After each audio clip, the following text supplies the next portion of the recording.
ஒரே ஒரு ஊரில் ஒரு ராஜா இருந்தாராம். அவர் நிறைய சம்பாதிக்கணும்னு திட்டம் போட்டார். தனக்காக சம்பாதிக்கணும்னு நினைக்கல, தன்னுடைய நாட்டுக்காக சம்பாதிக்கணும் அப்படின்னு நினைச்சார். அரசாங்க கருவூலத்தில் கையிருப்பு குறைச்சலாக இருந்தது. மக்கள்கிட்ட வரி விதிச்சாகணும், வேற வழி இல்லை. ஆனாலும் அந்த ராஜா மக்கள் கஷ்டப்படக்கூடாது அப்படின்னு நினைக்கிறவர். மக்கள் வரியையும் கட்டணும், அதே நேரத்தில் அவங்க சிரமப்படவும் கூடாது. இதுக்கு தகுந்த மாதிரி ஒரு திட்டம் போட்டார். அது பிரகாரம் என்ன பண்ணார்னா, அந்த நாட்டில் ஒரு 3 பெரிய குளங்களை தோண்டினார். அது நிறைய தண்ணீரை நிரப்புனார். அதுக்கப்புறம் எங்கேயோ தேடி பிடிச்சி 3 விதமான மீன்களை கொண்டுகிட்டு வந்தார். அந்த 3 குளங்கள்லையும் விட்டார். அதை ஒவ்வொரு குளத்துலேயும் ஒவ்வொரு விதமான மீன்கள். அந்த மீன்களுக்கு அபூர்வமான ஒரு சக்தி உண்டு. அது எப்படின்னா, அந்த குளத்தில் குளிக்க வர்றவங்களுக்கு அந்த மீன்கள் கடிக்கும் பொழுது வலி ஏற்படுறதில்ல. அதுக்கு பதிலாக மகிழ்ச்சி நிறைந்த ஒரு இனிமையான உணர்வை அவங்க அனுபவிச்சாங்க. அது எப்படின்னா, இந்த முதல் குளத்தில் இருந்த மீன்களால் கடிக்கப்படும் பொழுது ஒரு விதமான இன்ப மயக்கத்தில் திளைச்சிருக்கிறது மாதிரி உணர்வு. இந்த 2வது குளம் இருக்க, அதில் இருக்கிற மீன் கடிச்சதுன்னு வைங்க, மக்களுக்கு எப்படி இருக்கும்னா, கால்களே தரையில் படாமல் அப்படியே ஆகாயத்தில் மிதக்கிறது மாதிரி ஒரு உணர்வு. அதை அனுபவிக்கிறாங்க.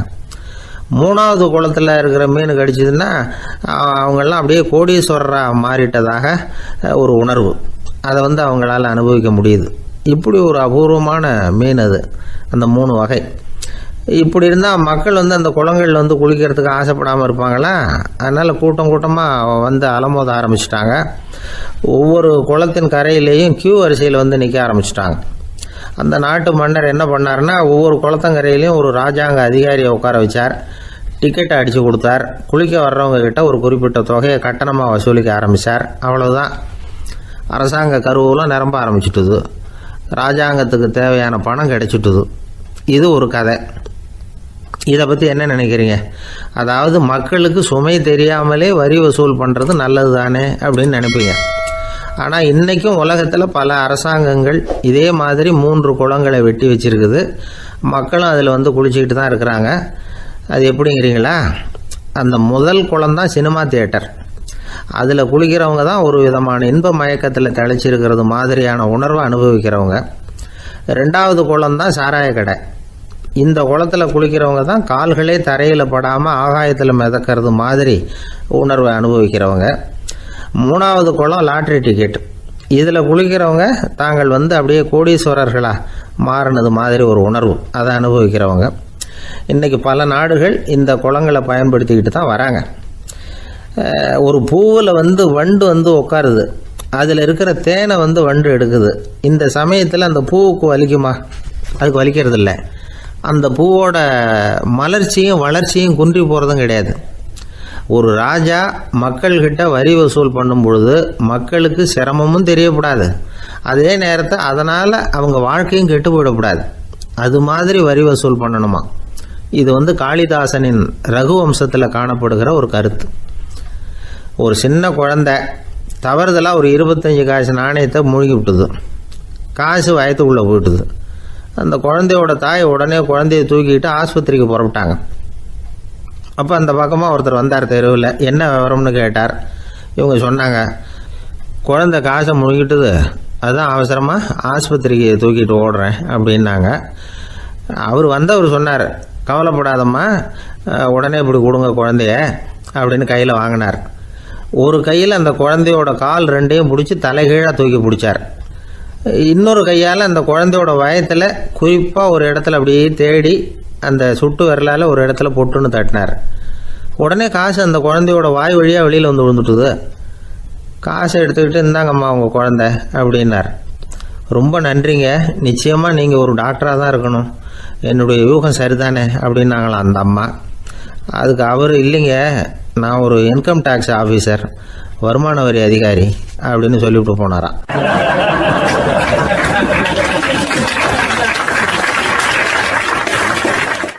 ஒரு அம்மா சொல்லுது, அதாவது கணவன் மனைவியாக இருந்துட்டு அப்புறம் விவாகரத்து வாங்கிட்டு அதுக்கப்புறம் அந்த அம்மா பேசுகிறத நேற்று தொலைக்காட்சியில் போட்டாங்க. அது என்ன சொல்லுதுன்னா, நாங்கள் கணவனும் மனைவியாக இருக்கிறப்போ எங்களுக்குள்ளே சண்டை வந்துக்கிட்டு இருந்தது, இப்போ விவாகரத்து வாங்கிட்டு இப்போ நண்பர்களாக இருக்கிறோம், இப்போ சண்டையே வர்றதில்லை எங்களுக்குள்ள. அப்படி பாருங்கள், கணவன் மனைவியாக இருந்தப்போ சண்டை வந்து தான் விவாகரத்து வாங்கினது மறுபடியும் நாங்கள் நல்லபடியாக தான் இருக்கிறோம், ஒன்றும் எங்களுக்கு சண்டை வரல. அப்படி இருக்குது இப்போ காலம் போய்கிட்டு இருக்கு. நேற்று அப்படி ஒரு இது என் கூட வேலை பார்க்குறப்போ ஒரு அம்மா இருந்தாங்க. அவங்க எப்போதும் அவங்க வீட்டுக்காரர் படத்தையே வச்சுருப்பாங்க, கையில் பத்திரமா வச்சுருப்பாங்க. அவ்வளவு மரியாதை மதிப்புன்னு சொல்லி நாங்கள்லாம் அவங்கள பெருசாக நினைப்போம். இது எதுக்குமா அவங்க வீட்டுக்காரர் படத்தை பத்திரமா இல்லை கையிலே வச்சுருக்கீங்களே, ஆஃபீஸுக்கெல்லாம் எடுத்துகிட்டு வந்து வச்சு அடிக்கடி எடுத்து பார்த்துக்குவாங்க. அவ்வளவு பிரியமாக அவங்க வீட்டுக்காரர் இல்லை. ஆமாம், எனக்கு வந்து ஏதாவது பிரச்சனை வந்துவிடுதுன்னா உடனே எங்கள் வீட்டுக்காரர் படத்தை எடுத்து பார்ப்பேன். பரவாயில்லையே இப்படி ஒரு இதாக. ஆமாம், இதை பார்த்துட்டு நினச்சிக்குவேன், இதை விட பிரச்சனை வேறு என்ன இருந்துட போகுது உலகத்தில் அப்படின்னு நினச்சிக்குவேன். உடனே எனக்கு எல்லாம் போயிடும் அப்படின்ட்டு தான். அப்படி ஒரு அம்மா இருந்தாங்க, இப்போவும் இருக்காங்க, வேலை பார்த்துக்கிட்டு இருக்காங்க. அப்படிலாம் இங்கே இருக்கிற தாய்மார்கள் பெண்கள் யாராவது அப்படி கூட பண்ணலாம். எப்போதுமே உங்கள் வீட்டுக்காரர் படத்தை கையில் வச்சுக்கோங்க.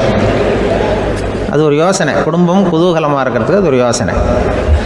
அதே மாதிரி இவங்களும் அவங்க படத்தை வச்சுக்கலாம், வச்சுக்கிட்டு பிரச்சனை வரும்பொழுது பார்த்துக்கணும், இதை விட நமக்கு என்ன வந்துட போகுது பெருசா அப்படின்னு. அப்படி தான் இருக்கணும். குடும்பம் வந்து நல்லபடியாக இருக்கணும்னா அதுக்கு இப்போ சொல்லுவாங்க, கடவுளே வந்து ஒரு வீட்டு கணவன் வீட்டு தலைவர் கனவுல வந்தாராம். கடவுள் வந்து இது மாதிரி உன்னை விட்டுட்டு உங்கள் குடும்பத்தை ஒன்றையெல்லாம் விட்டுட்டு போக போகிறேன்னா, அதனால் ஏதாவது வர வேணும்னா கேட்டு போய் வாங்கிக்கோ அப்படின்னு கடவுள் சொன்னாராம் அந்த குடும்ப தலைவர்கிட்ட. அவருக்கு என்ன கேட்குறதுன்னு புரியல. கடவுள் வந்து விட்டுட்டு போகிறேங்கிறார், ஏதாவது வரம் கேட்டுக்கோ அப்படின்னு. நம்ம என்ன பண்ணுறது, என்ன கேட்குறதுன்னு ஒன்றும் புரியல, குழம்பிக்கிட்டு இருந்தான் அந்த ஆள் கனவுல.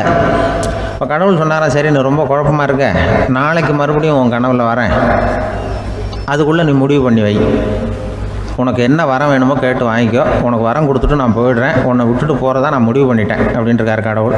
சரி ஒரு நாள் அவகாசம் கொடுங்க, நாளைக்கு நான் அதுக்குள்ளே முடிவு பண்ணி வைக்கிறேன்ட்டு அவர் வந்தார். மறுநாள் முழிச்சுக்கிட்டு மனைவி மகன் மக்கள் எல்லாரையும் கூப்பிட்டார், குடும்பத்தில் எல்லாரையும். அப்படி வாங்க, இது மாதிரி நேற்று கனவுல வந்தார் கடவுள், நம்மளை விட்டுட்டு போக போகிறாராம், என்ன வரம் வேணும்னு கேட்டு வாங்கிங்கோ அப்படின்னு போய் சொல்லிட்டார். என்ன கேட்குறதுன்னா அப்படின்னு அந்த கணவன் கேட்குறான். இந்த மனைவி சொல்கிறாங்க, என் உடம்பு பூரா நகையாக இருக்கணும் அப்படின்னு கேளு அப்படின்ட்டுருக்கு. அதுக்குள்ளே அந்த ஒரு பொண்ணு ஓடி வந்து, அப்படிலாம் கேட்காதப்பா கடவுள்கிட்ட, இப்போ இருக்கிற சொத்து எவ்வளோ இருக்கோ அதுபோல் இன்னொரு பங்கு வேணும்னு கேளு அப்படின்னு. அந்த பையன் வந்து அவன் வேறு சொன்னான், அவன் அது நமக்கு வந்து இது போல் ஒரு 10 பங்காவது வேணும், 2 பங்களா கார் வேணும் அப்படின்னு அவன் ஒரு லிஸ்ட்டை கொடுத்தான். இவர் என்ன கேட்குறதுன்னு முடிவு பண்ணுறதுக்குள்ள அங்கே வேலை செய்கிற அம்மா, ஒரு வயசான அம்மா வந்திருக்கு, வேலை செய்கிற அம்மா. அது வந்து சொல்லிச்சான் இவர்கிட்ட, தப்பாரு கடவுள்கிட்ட அப்படிலாம் கேட்காதப்பா, நாளைக்கு வரும்பொழுது என்ன வர வேணும்னா எங்கள் குடும்பத்தில் எல்லாரும் அன்பாக இருக்கணும் பாசமாக இருக்கணும்னு கேட்டு வாங்கிக்கோ வரத்தை. அன்பு பாசம் குடும்பத்தில் எப்போதும் நிலவணும்னு கேட்டு வாங்கிக்கோ, வேற எல்லாம் நம்ம பார்த்துக்கலான்னு இந்த பெரியம்மா சொல்லிச்சான். மறுநாள் அதே மாதிரி படுத்து தூங்கினார். கடவுள் கனவுல வந்தார். வந்து கேட்கும்பொழுது இவர் சொன்னாராம், ஐயா எனக்கு வந்து எங்கள் குடும்பத்தில் நாங்கள் கணவன் மனைவி புள்ள குட்டி எல்லாம் பாசமாக இருக்கணும் அன்பாக இருக்கணும், இதுதான் எங்களுக்கு வர வேணும் அப்படின்னு கேட்டாராம். இவர் கேட்டதும் கடவுள் வந்து தலையை சொரிய ஆரம்பிச்சிட்டாராம். ஏன் என்ன யோசிக்கிறீங்கன்னு கேட்டிருக்காரு. நீங்கள் அன்பாக பிரியமாக இருந்தீங்கன்னா அப்புறம் ஏன் நான் உங்களை விட்டுட்டு போக போகிறேன், நான் ஏற்கனவே இல்லைங்கிறதுனால தான் உங்களை விட்டு போகலாம்னு முடிவு பண்ணியிருந்தேன். இப்போ நீங்கள் ஏற்கனவே பாசமாக இருந்தீங்கன்னா நான் இனிமேல் போக மாட்டேன், அதனால் ஏன் முடிவும் மாற்றிக்க வேண்டியது தான், உங்கள் கூட தான் இருக்க போகிறேன்னாராம். இப்படி ஒரு கதை சொல்லுவாங்க. அதனால் ஒரு குடும்பத்தில் அந்தந்த உறவு முறைகள் சரியாக இருக்கிற வரைக்கும் எல்லாம் நல்லாயிருக்கும். அங்கே தான் இறைவன் வாழும் இல்லம்ங்கிறாங்களே, அதுதான் அது. அதில் அந்த குடும்ப தலைவருங்கிறவர் கணவன் அப்படிங்கிறதுனால அவருக்கு தான் பொறுப்பு. அவருக்கு நிறைய சகிப்புத்தன்மை வேணும், கோபம் வரக்கூடாது, யார் என்ன சொன்னாலும் போகணும். சில கணவன்மார்கள் வந்து எது சொன்னாலும் மனைவி வந்து தட்டுறதில்லை. அங்கே போனால் போவாங்க, எதுக்கு போக சொல்கிறேன்னு கேட்குறதில்ல, போகிறது, இங்கே வான்னா வர்றது. திருவள்ளுவர் மனைவி இருந்தாருன்னு சொல்கிறாங்கல்ல, அது மாதிரி. அது எப்படின்னா ஒருத்தர் சொன்னார், அது அப்படி இல்லை, அதுக்கு ஒரு கதை சொன்னார். ஹிட்லர் வந்து வந்தாராம் ஒரு தடவை, ஒரு பெரிய கப்பல் மேலே, கப்பலுடைய மேல் தளத்தில் ஹிட்லர் வந்துக்கிட்டு இருக்கார். ஒரு இங்கிலீஷ் கேப்டன் எதிரில் நிற்கிறான். அவனுக்கு பெரிய ஆச்சரியம், இந்த ஆள் எப்படி இப்படி ஒரு தனி மனிதனாக இருந்துக்கிட்டு உலகத்தையே இப்படி இந்த பாடுபடுத்துகிறார் அப்படின்னு சொல்லி, உன்னுடைய வெற்றிக்கு என்ன காரணம்னு கேட்டாரான் அந்த இங்கிலீஷ் கேப்டன். இப்போ ஹிட்லர் சொன்னாராம், என்னுடைய வெற்றிக்கு காரணம் என்கிட்ட வேலை செய்கிற ஊழியர்கள். நான் கிழிச்ச கோட்டை தாண்ட மாட்டாங்க, நான் என்ன சொல்கிறேனோ அதை உடனே செய்வாங்க, ஏன் எதுக்குன்னு எதிர்த்து பேச மாட்டாங்க. அதுதான் என்னுடைய வெற்றிக்கு காரணம் அப்படின்னு சொல்லி அதை நிரூபித்து காட்டுறேன் பார் அப்படின்னு சொல்லி கையை தட்டினாரான் ஹிட்லர். உடனே ஒரு சிப்பாய் எங்கேருந்து வந்து லெஃப்ட் ரைட் போட்டு வந்து சல்யூட் பண்ணி நின்னான். உடனே ஹிட்லர் சொன்னார், நீ அப்படியே இந்த கப்பல் மேல் தளத்துலேருந்து அப்படி கடலில் விழுந்து செத்து போடா அப்படின்னு பொத்துன்னு குதிச்சுட்டான். எதுக்கு சொல்கிறேன் என்ன இதில், உடனே குதிச்சு செத்து போட்டான். இவருக்கு பெரிய ஆச்சரியம் கேப்டனுக்கு. ஹிட்லர் சொன்னார், இதுதான் என்னுடைய வெற்றிக்கு காரணம், தப்பார் இன்னொருத்தனை கூப்பிட்றேன் அப்படின்னு தட்டினா இந்த பக்கத்துலேருந்து ஒருத்தன் வந்தான். லெஃப்ட் ரைட் வந்து நின்னா, நீ இப்படி குதிச்சு செத்து போடா அப்படின்னு பொத்துன்னு குதிச்சிட்டான். எதுக்கு போக சொல்கிறீங்கன்னு ஒன்றுமே கேட்கல, குதினா உடனே குதிச்சிட்டான். அப்போ ஹிட்லர் சொன்னார், இதே மாதிரி என்னுடைய ஒவ்வொரு ஊழியர்களும் இருக்கிறாங்க, நானும் ஊழியர்களை இழக்கிறதுக்கு தயாராக இல்லை, தப்பாருக்கு தயாராக இருப்பேன் எப்போதும், தப்பார் இன்னொருத்தரம் தட்டுறேன்னு இன்னொருத்தர் வந்தார். எதிர்த்தாவில் இருந்து ஒருத்தர் லெஃப்ட் ரைட் சல்யூட் அடித்தான். நீயும் குதிச்சு செத்து போடான்னு இருக்கார் ஹிட்லர். இவனால் பொறுக்க முடியல, இந்த இங்கிலீஷ் கேப்டன் அனாவசியமாக ஒவ்வொருத்தனாக குதிச்சுட்றானேன்னு சொல்லி ஓடி போய் அவனை குதிச்சிட்டான். குதிக்கிறதுக்கு முன்னாடி பிடிச்சி தனியாக எடுத்துகிட்டு போட்டான். தனியாக எடுத்துகிட்டு போய் அந்த சிப்பாய்கிட்ட கேட்டாரான் அந்த இங்கிலீஷ் கேப்டன், ஏன்ப்பா அந்த ஆள் குதிக்க சொல்கிறான்னா நீ ஏன் எதுக்குன்னு கேட்குறது இல்லையா, உடனே குதித்து செத்து போகிறீங்களே, இதெல்லாம் என்ன அநியாயம் அப்படின்ட்டுருக்கான் அந்த இங்கிலீஷ் கேப்டன் கையை பிடிச்சிக்கிட்டு. உடனே அந்த சிப்பாய்க்கு கோவம் வந்துட்டு தான், உடையா கையை, இவன்ட்ட வேலை பார்க்குறத விட உழுந்து செத்து போகலான்னு நான் குதிக்கிறான், என்ன அனாவசியமாக எதுக்கியா இருக்க சொல்கிறேன் அப்படின்னு சொல்லி குதிச்சுட்டானா. அதனால் இந்த உடனே சொல்கிறத செய்கிறாங்க பாருங்கள், அவங்கள நம்பக்கூடாது. கணவன்மார்களுக்கு ஒரு எச்சரிக்கை, சொல்கிறத உடனே செஞ்சுருவாங்க மனைவி, நீ அங்கே போனால் போங்க வரணும் அது ஹிட்லர் மாதிரி நினைக்கிறாங்கன்னு அர்த்தம். இதுகிட்ட பேசிக்கிட்டு இருக்கிறத விட சொல்கிறத செஞ்சுட்டு போடுவோமே, அப்படி சமாளிக்கிற கணவன்மார்கள் உண்டு. குடும்பத்தில் வந்து அப்படிலாம் இருந்து சமாளிக்கிறாங்க. பிள்ளைகளை பற்றி சொல்லுவாங்க. ஒரு இப்போ ராமர் லட்சுமணர் கதை சொல்லுவாங்க. அதாவது ராமரும் பரதனும் பந்து விளையாடிக்கிட்டு இருந்தாங்களாம் சின்ன வயசில் பந்து விளையாடிக்கிட்டு இருந்தாங்களாம். உடனே ராமர் வந்தாராம், வந்து கோசலை அவங்க அம்மா கோசலை மடியில் சோர்ந்து போய் உட்காந்தாராம். சந்தோஷமாக வந்து உட்காந்துருக்காரு. அப்போ அந்த கோசலை அம்மா கேட்டாங்களாம், ஏன்ப்பா அப்படி இவ்வளவு சந்தோஷமாக இருக்கே, என்ன காரணம் அப்படின்னு கேட்டிருக்காரு. அப்படின்னு அந்த அம்மா கேட்டிருக்கு. ராமன் சொன்னான்னா, என் தம்பியோட நான் பந்து விளையாண்டுக்கிட்டு இருந்தேன், பரதன் அவன் வந்து ஜெயிச்சுட்டான், நான் தோத்துட்டேன், என்னை வந்து அவன் ஜெயிச்சுட்டான், அவனுடைய வெற்றி வந்து எனக்கு சந்தோஷமாக இருக்குது, தம்பியோட வெற்றி, அதனால் நான் சந்தோஷமாக இருக்கேன்னு சொல்லியிருக்கேன். அந்த அம்மாவுக்கு ரொம்ப சந்தோஷம், தம்பி ஜெயிக்கிறாங்கிறத பற்றி அண்ணன் வந்து சந்தோஷப்படுறானே அப்படின்னு. கொஞ்ச நேரத்தில் பரதன் வந்திருக்கான். அவன் சோர்ந்து போய் கலங்கி போய் வந்து அதே அம்மா மடியில் உட்காந்துருக்கான். நீ ஏன்ப்பா நீ தான் ஜெயிச்சுட்டியாமே, நீ என்னத்துக்கு வருத்தப்பட்டுக்கிட்டு வர அப்படின்னு கேட்டிருக்கேன் அந்த அம்மா. அப்போ பரதன் சொன்னானா, நான் ஜெயிக்கணுங்கிறதுக்காக அண்ணன் விட்டு கொடுத்தாரு, தோத்துட்டாரு, அதனால் எனக்கு வருத்தமாக இருக்குது.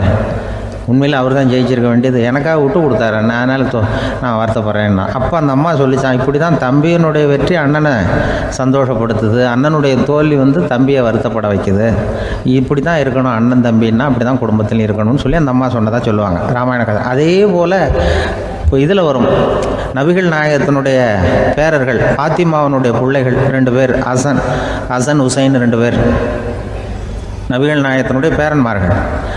அன்னை பாத்திமாவனுடைய குழந்தைகள். ஹசனும் ஹுசைனும் பேசிக்கிறதே இல்லையா கொஞ்ச நாள். இந்த அம்மாவுக்கு அதை பார்க்குறாங்க, ஏதோ அண்ணன் தம்பிக்குள்ளே ஏதோ தகராறு போல் இருக்கு, ஏன் பேசிக்க மாட்டேங்கிறாங்க அப்படின்னு சொல்லி அந்த பிள்ளைகளை கூப்பிட்டு வச்சு அந்த அம்மா புத்தி சொல்லிச்சான். இந்த பாருப்பா, நீ வந்து அண்ணன் தம்பிக்குள்ளே இது மாதிரி இருக்கக்கூடாது, உங்கள் பாட்டனார் ஒரு புத்திமதி சொல்லியிருக்காரு, உனக்கு தெரியுமா, ஒரு முஸ்லீம் இன்னொரு முஸ்லீமோடு 3 நாட்களுக்கு மேல் பேசாமல் இருந்தால் அது அவனை கொலை செய்வதற்கு ஒப்பாகும் அப்படின்னு நபிகள் நாயகம் சொல்லியிருக்கார், தெரியுமா உனக்குன்னு அந்த அம்மா சொல்லிச்சான். அப்போ அந்த தம்பிக்காரர் சொன்னாராம், ஹுசைன் சொல்லியிருக்கார், அதுவும் எனக்கு தெரியும். அதே தாத்தா பாட்டனார் என்ன சொல்லியிருக்காருன்னா, அந்த 2 பேரில் யார் முதல்ல சலாம் சொல்கிறாங்களோ, யார் முதல்ல முன்னாடி பேசுகிறாங்களோ அவங்களுக்கு சொர்க்கம் கிடைக்கும், இறைவனுடைய ஆசி கிடைக்கும்னு சொல்லியிருக்கிறார். அந்த ஆசி அண்ணனுக்கு கிடைக்கட்டுமேங்கிறதுக்காக நான் பேசாமல் இருக்கிறேன் அப்படின்னா. அந்த ராமனும் பரதனும் எப்படி இருந்தாங்களோ அப்படி தான் ஹசனும் ஹுசைனும் இருந்திருக்கிறார்கள். அந்த பாசம்தான் குடும்பத்தில் வேணும். வாழ்க்கையில் வெற்றி பெற என்ன வழி, இது ஒரு முக்கியமான கேள்வி. இதுக்கு எல்லாரும் பொதுவாக சொல்கிற ஒரு பதில், உழைச்சா வெற்றி பெறலாம் அப்படிங்கிறது தான். வாழ்க்கையில் வெற்றி பெற உழைப்பு மட்டும் இருந்தால் போதாது, நேர்மையும் வேணும் அப்படிங்கிறார் பால் ஹாஃப்மேன். இவர் யார் தெரியுமா? இவர் ஒரு பெரிய பொருளாதார நிபுணர். 2வது உலகப் போர் முடிஞ்ச சமயம் அப்போ இவர் அமெரிக்காவின் நிதி ஆலோசகராக இருந்தார். தன்னுடைய வாழ்க்கையில் நடந்த பழைய நிகழ்ச்சி ஒன்று அவர் சொன்னார். இளம் வயசில் படித்து முடித்ததும் அவர் வேலை தேடிக்கிட்டு இருந்தாராம். அப்போ ஒரு கால்நடை வைத்தியர்கிட்ட போய் வேலை கேட்டிருக்காரு. இவர் அங்கே போன சமயத்தில் அந்த டாக்டர் தன்னுடைய பழைய கார் ஒன்றை விற்பனை செய்யறதுக்காக வேற ஒருத்தர்கிட்ட பேரம் பேசிக்கிட்டு இருந்தார். வாங்க வந்தவர் இவர்கிட்ட அந்த காரை பற்றின விவரம்லாம் கேட்டுக்கிட்டு இருந்தார். கார் நல்ல நிலைமையில் இருக்குமா அப்படிங்கிற கவலை அவருக்கு. எல்லா விவரங்களையும் கேட்டுக்கிட்டு அவர் கடைசியாக சொன்னார், டாக்டர், இந்த காரை நீங்களே என்னுடைய ஊருக்கு ஓட்டிட்டு வர வேண்டியது. கார் எந்த ரிப்பேரும் ஆகாமல் என்னுடைய ஊருக்கு சேர்ந்துட்டுதுன்னா அங்கேயே நான் பணம் கொடுத்து இந்த காரை வாங்கிக்கிறேன் அப்படின்னாரு. நம்ம கார் அவ்வளோ தூரத்துக்கு வழியில் எந்த கோளாறும் இல்லாமல் போய் சேருமா அப்படிங்கிற சந்தேகம் டாக்டருக்கு. அவர் என்ன செஞ்சார் தெரியுமா? தன்கிட்ட வேலை கேட்டு வந்திருந்த இளைஞர் பால் ஹாஃப்மேனை கூப்பிட்டார். அவர்கிட்ட சொன்னார், இதை பாருப்பா, இந்த காரை நீ அவருடைய ஊர் வரைக்கும் நல்லபடியாக ஓட்டிகிட்டு போய் சேர்த்துட்டீங்கன்னா உனக்கு நான் வேலை கொடுத்து விட்றேன். அது மட்டும் இல்லை, காரு விற்கிற தொகையில் கமிஷனும் கொடுக்குறேன், என்ன சம்மதமா அப்படின்னு கேட்டார். ஹாஃப்மேன் யோசனை பண்ணார். அதுக்கப்புறம் சரின்னு சொல்லி சம்மதிச்சார். கொஞ்ச நேரத்தில் அவரும் கார் வாங்க வந்தவரும் புறப்பட்டாங்க. இவர் ரொம்ப சிரமப்பட்டு வழியில் எங்கேயும் நிறுத்தாமல் காரை ரொம்ப சாமர்த்தியமாக ஓட்டிகிட்டு போய் சேர்த்துட்டார். இவரை அழைச்சிக்கிட்டு வீட்டுக்குள்ளே போனார். அப்புறம் கேட்டார், இதை பார்ப்பா, இப்போ சொல்லு, இந்த காரோட நிலைமை இப்போ எப்படி இருக்குது? உண்மையிலேயே இது நல்ல நிலைமையில் இருக்குதா? உன்னுடைய மனசாட்சிப்படி பதில் சொல் அப்படின்னார். இவரும் உடனே காரு நல்ல நிலைமையில தான் இருக்குது அப்படின்னு சொல்கிறதுக்கு வாயை திறந்தார். அதுக்குள்ள பார்வை எதிரில் உள்ள சுவர் மேலே பட்டுது. அங்கே இயேசுநாதர் படம் ஒன்று மாட்டியிருந்தாங்க. அதுக்கு அடியில் எழுதியிருந்த வாசகம் என்னன்னா, நீ பேசும் ஒவ்வொரு வார்த்தையையும் இயேசு கவனித்து கொண்டிருக்கிறார் அப்படின்னு இருந்தது. அந்த வரிகளை பார்த்தார். உடனே காரு சரியில்லை அப்படிங்கிற உண்மையை சொல்லிவிட்டார். இவர் இப்படி சொன்னதும் இவரை ரொம்ப ஆச்சரியமா பார்த்தார். இவர்கிட்ட இருந்த நேர்மை அவரை சிந்திக்க வச்சது. உன்னுடைய நேர்மையை பாராட்டுறேன், உனக்கு கமிஷன் கிடைக்கணுங்கிறதுக்காகவே நான் இந்த காரை வாங்கிக்கிறேன்னார். இப்போ அவர் திகைச்சு போய் நின்னார். மறுபடியும் அவர் சொன்னார், நீ காரை ஓட்டிட்டு வரும்பொழுதே உன்னுடைய திறமையை பார்த்தேன், உனக்கு விருப்பம் இருந்தால் நீ என்கிட்டயே வேலைக்கு சேர்ந்துடலாம் அப்படின்னார். பால் ஹாஃப்மேன் அவர்கிட்ட வேலைக்கு சேர்ந்தார். படிப்படியாக முன்னேறினார். கடைசியில் பார்த்தீங்கன்னா அமெரிக்காவினுடைய நிதி ஆலோசகராக ஆனார். அதுக்கப்புறம் அவர் அந்த பழைய சம்பவத்தை எப்பவும் மறக்கறதில்ல, அடிக்கடி சொல்றது உண்டு. அதனால இதுல இருந்து நாம தெரிஞ்ச வேண்டியது என்னன்னா, வாழ்க்கையில முன்னுக்கு வரணும்னா உழைப்பு மட்டும் போதாது, நேர்மையும் வேணும். ஆனால் இந்த காலத்துல சிலருடைய நேர்மை நமக்கு ஆச்சரியமா கூட இருக்கும். ஒருத்தர் புஸ்தக கடை வச்சிருந்தார். ரொம்ப நேரமா தேடி ஒரு புத்தகத்தை கையில் எடுத்தார். அதுக்கு பில் போட சொன்னார். அந்த புத்தக கடைக்கு வந்த இன்னொருத்தர் பில் போடுறவர், சார் இந்த புத்தகம் மகா அறுவை, மகா மட்டம், இது வேணாம் உங்களுக்கு, வேற ஏதாவது ஒன்று பாருங்கன்னார். புத்தக கடை வச்சிருக்கிறவரே இப்படி சொன்னார். வாங்க வந்தவர் இவர் ஆச்சரியமா பார்த்தார். உங்க நேர்மையை பாராட்டுறேன், அது சரி, இந்த புத்தகத்தை ஏற்கனவே நீங்க படிச்சு பார்த்துட்டீங்களான்னு கேட்டார். அதை படிச்சு வேற பார்க்கணுமான்னார். அப்புறம் எப்படி இது மகா மட்டம்னு சொல்றீங்க அப்படின்னார். அதை எழுதினவனே நான் தான் சார் அப்படின்னார் அவர். இது ஒரு விதமான நேர்மை, நேர்மையை ஒத்துக்கிறது. எப்படி இருந்தாலும் வாழ்க்கையில உழைப்பும் நேர்மையும் உயர்வதற்கு வழிகள். உழைப்பை விட நேர்மை முக்கியம் அப்படிங்கிறத புரிந்து கொண்டால் வாழ்க்கையில வெற்றி நிச்சயம்.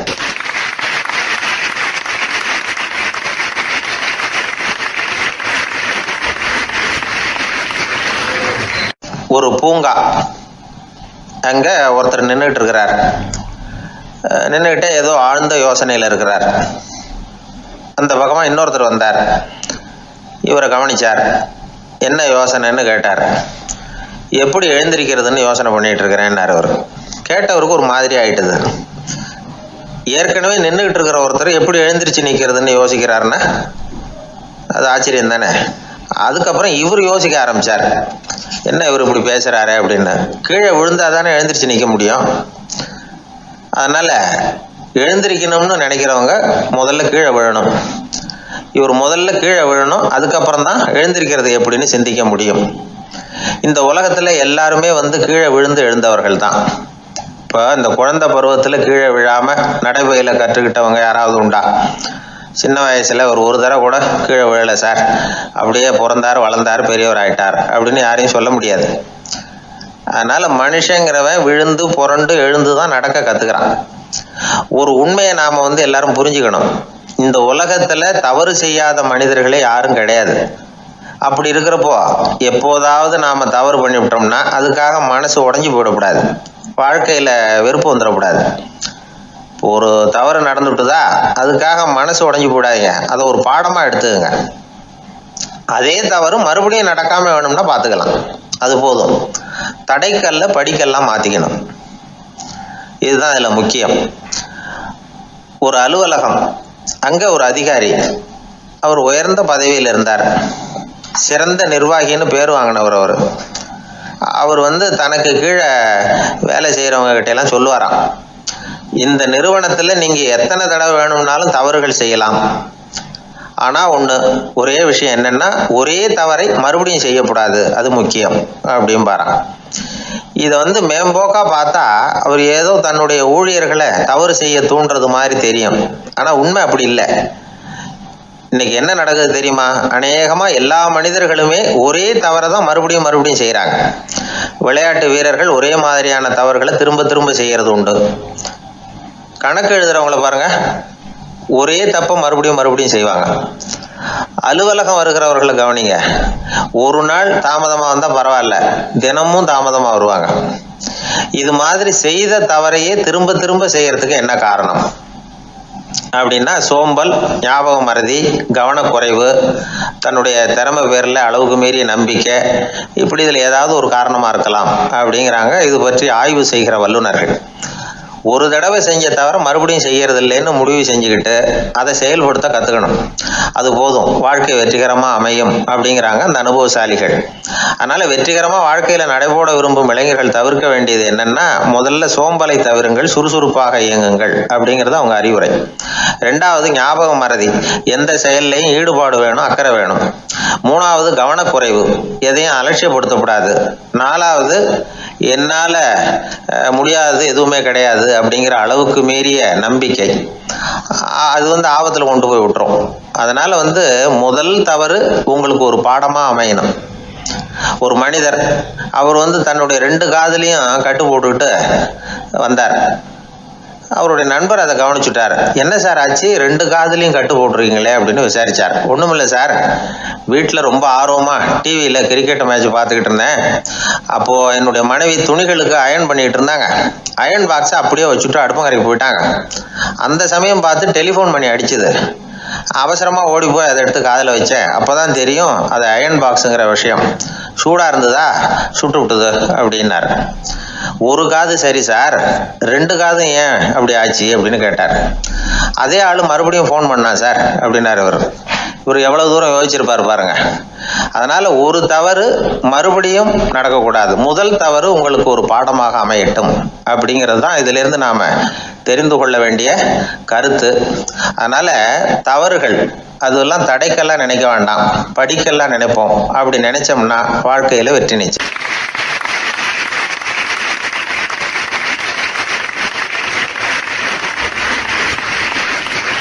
நபிகள் நாயகம் உட்கார்ந்துருக்கிறார். அந்த சமயம் அம்மா அங்க வர்றாங்க. அவங்க கையில திராட்சை பழ கொத்து, அதை கொண்டுகிட்டு நபிகள் கிட்ட கொடுக்குறாங்க. சாப்பிடுங்க அப்படின்னு சொல்லி ரொம்ப அன்பா வேண்டிக்கிறாங்க. நபிகள் நாயகமும் ரொம்ப பிரியமா அதை வாங்கிட்டார். அதுக்கப்புறம் அதை சாப்பிட ஆரம்பிச்சார். நபிகள் நாயகம் மதீனாவில் தங்கி இருந்தப்போ இது மாதிரி நிறைய பேர் பழங்களையும் தின்பண்டங்களையும் கொண்டுட்டு கொடுக்கறது வழக்கம். நபிகள் நாயகம் என்ன பண்ணுவார்னா அதெல்லாம் வாங்குவார். உடனே பக்கத்தில் இருக்கிற தோழர்கள் எல்லாருக்கும் பகிர்ந்து கொடுப்பார், தானும் சாப்பிடுவார். இதுதான் எப்போதும் வழக்கம். ஆனா இந்த தடவை என்னாச்சு தெரியுமா, அவர் அப்படி பண்ணல. ஒவ்வொரு பழமா எடுத்து தானே சாப்பிட்டுக்கிட்டு இருக்கிறார். அவர் விருப்பமா சாப்பிடுகிற காட்சியை ஆசை தீர பார்த்துக்கிட்டு இருந்தாங்க அந்த வயசான அம்மா, அந்த பழத்தை கொடுத்தவங்க. அவங்களுக்கு ரொம்ப மகிழ்ச்சியா இருந்தது, மன நிறைவா இருந்தது. நாம ஆசையா கொண்டுகிட்டு கொடுக்குற பழத்தை நபிகள் நாயகம் இவ்வளவு பிரியமா சாப்பிடுறாரு அப்படின்னு நினைச்சு ரொம்ப சந்தோஷப்பட்டாங்க. அதுக்கப்புறம் அங்க இருந்து அவங்க புறப்பட்டு போயிட்டாங்க. அந்த அம்மா போனதுக்கு அப்புறம் பக்கத்துல இருந்த தோழர்கள் பேச ஆரம்பிச்சாங்க. ஏன்னா அவங்களுக்கு சந்தேகம், இன்னைக்கு வித்தியாசமா நடந்துகிட்டாரே அப்படின்னு. அண்ணலே, எது உங்களுக்கு வந்தாலும் எங்க எல்லாருக்கும் கொடுத்துட்டு தான் நீங்க சாப்பிடுவீங்க. இன்னைக்கு மட்டும் நீங்க அப்படி செய்யலையே, எல்லா பழத்தையும் நீங்களே சாப்பிட்டீங்களே, அதுக்கு என்ன காரணம் அப்படின்னு கேட்டாங்க. இப்படி கேட்கறதுனால நாயகம் அதை தப்பா புரிஞ்சுக்க மாட்டார் அப்படிங்கிறது அவங்களுக்கு தெரியும். யாரும் எதையும் அவர்கிட்ட கேட்கலாம், அப்படி கேட்கறதுக்கு உரிமை உண்டு. இந்த ஜனநாயக முறைகளுக்கு அவர்கள் கொடுத்த மரியாதை இது. தோழர்களின் கேள்விக்கு நபிகள் பதில் சொல்ல ஆரம்பிச்சார். நண்பர்களே, அந்த அம்மா ரொம்ப பிரியமா அந்த பழங்களை என்கிட்ட கொண்டுகிட்டு வந்து கொடுத்தாங்க. முதல்ல ஒரு பழத்தை எடுத்து வாயில போட்டு பார்த்தேன். அது ரொம்ப புளிப்பா இருந்தது, சாப்பிடுறது ரொம்ப கஷ்டம். உங்ககிட்ட யாருக்காவது அதை கொடுத்துருந்தா அதுல வாயில போட்டதும் புளிப்பு தாங்காம முகம் சுழிச்சிருப்பீங்க. அதை அந்த அம்மா பார்த்துட்டாங்கன்னா வருத்தப்பட்டிருப்பாங்க. ஆசையா கொண்டுகிட்டு வந்து நமக்கு கொடுத்துருக்குறாங்க. அவங்க அன்பான மனசை நோகடிக்கிறதுக்கு நான் விருப்பப்படலை. அதனால முகம் சுளிக்காம சாப்பிடணுமேங்கிறதுக்காகத்தான் அந்த பழங்கள் பூராவே நானே சாப்பிட்டுட்டேன் அப்படின்னு புன்முறுவலோட பதில் சொன்னாராம் நபிகள் நாயகம்.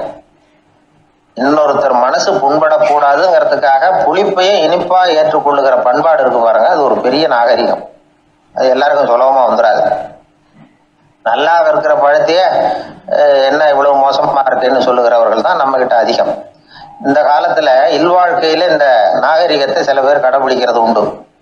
நல்லா இருக்க இல்லையோ முகம் சுளிக்காம சாப்பிடுவாங்க. ஏன்னு கேட்டா, எதுக்காக சார் வீண் வம்பு, ஏதோ நமக்குன்னு கொடுத்து வச்சது அவ்வளவுதான் அப்படின்னு நினைச்சுக்கிட்டு போக வேண்டியது தானே அப்படிம்பாங்க. இவங்கெல்லாம் கூட ஒரு விதத்துல பண்பாடு தெரிஞ்சவர்கள் தான். ஒரு ஆளு ஊரெல்லாம் சுத்தி விட்டு கடைசியில அழுத்து போய் ஒரு ஹோட்டலுக்குள்ள நுழைஞ்சானா. ரொம்ப களைப்பா இருந்தது அவனுக்கு. அதனால ரொம்ப களைப்படைஞ்சு போய் ஒரு நாற்காலியில போய் உட்காந்துருக்கிறான். இவனை பார்த்ததும் சர்வர் ஓடி வந்தார். சார் உங்களுக்கு என்ன வேணும்னு கேட்டார். எனக்கு தேவை 2 தோசையும் கொஞ்சம் அன்பான வார்த்தைகளும் அப்படின்னா. சர்வர் உள்ள போனார், 2 தோசையை கொண்டாந்து வச்சார். அன்பான வார்த்தை கேட்டனே அப்படின்னா இவன். சர்வர் ரொம்ப பணிவா குனிஞ்சு இவன் காதோரமா சொன்னார், ஐயா இந்த தோசையை சாப்பிட்றாதீங்க, புளிச்சு போன பழைய மாவு அப்படின்னாரு. இது பாருங்க, அன்பான வார்த்தையும் 2 தோசையும் கேட்டார், கொண்டாந்து கொடுத்துட்டார். இப்படி இருக்கிறவர்களும் இன்றைய மனிதர்கள்ல அதிகம். அதனால மனிதர்கள் ஒவ்வொருத்தரும் ஒவ்வொரு விதம். நம்ம கிட்ட பிரியமா நடந்துகிறவர்கள் மனம் கோணும்படி நாம் நடந்து கொள்ளக்கூடாது அப்படிங்கிறது தான் நபிகள் நாயகம் அவருடைய செயல் மூலமா நமக்கு உணர்த்தி இருக்கிற வாழ்வியல் உண்மை.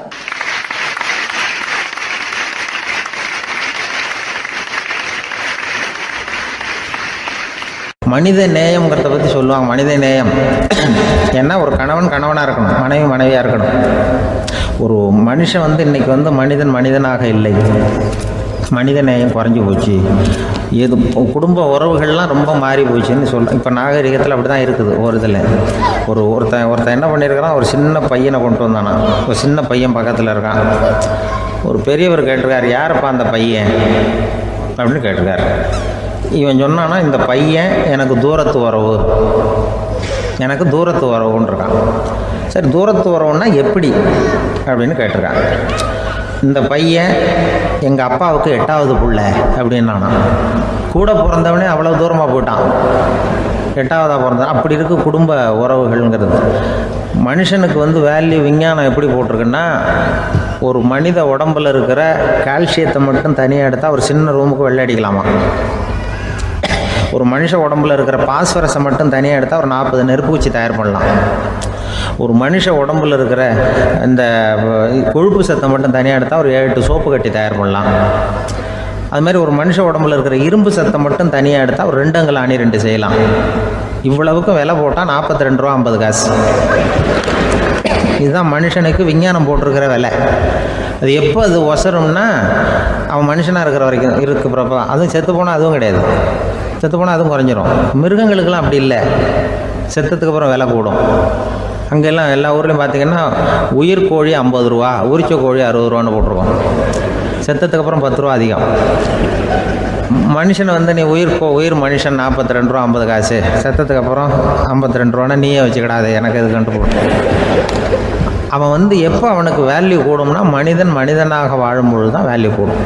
குடும்பத்தில் அந்த அந்த பாசத்தோடு வாழணும்னு கடவுள்கிட்ட கேட்டு சொன்னாங்களே, அதுதான். இந்த சமூகங்கிறதும் ஒரு பெரிய குடும்பம்தான். அதனால தான் இந்த நாட்டுக்கு உள்ள பெருமையை எல்லாரும் ஒற்றுமையாக இருந்தால் எதையும் சாதிக்கலாம்ங்கிறது தான் இந்த நாட்டுக்கு உள்ள பெருமை.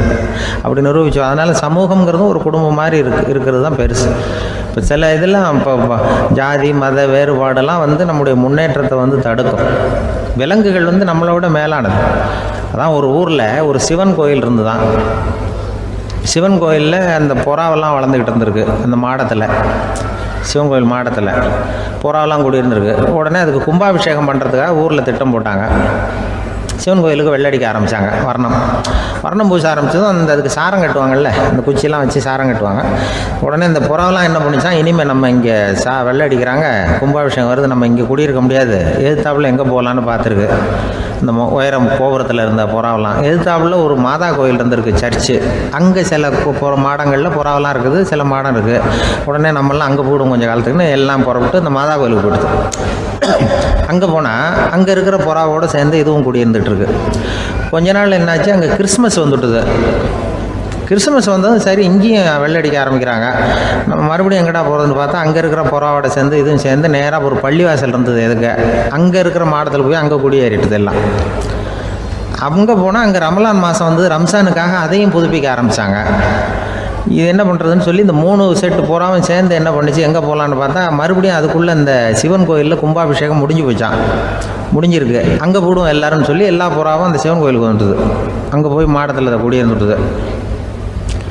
அப்போ திடீர்னு ஒரு நாள் பார்த்தா ஒரே கலவரம் பூமியில் எல்லாம் ஒருத்தன் அருவாளை தூக்கிட்டு நிற்கிறான், குச்சி எடுத்து ஒருத்தனோட சுட்டுக்கிறான். ஒரே கலவரம், சத்தம், ஒரே மத கலவரம் வந்துட்டுது ஊரில்.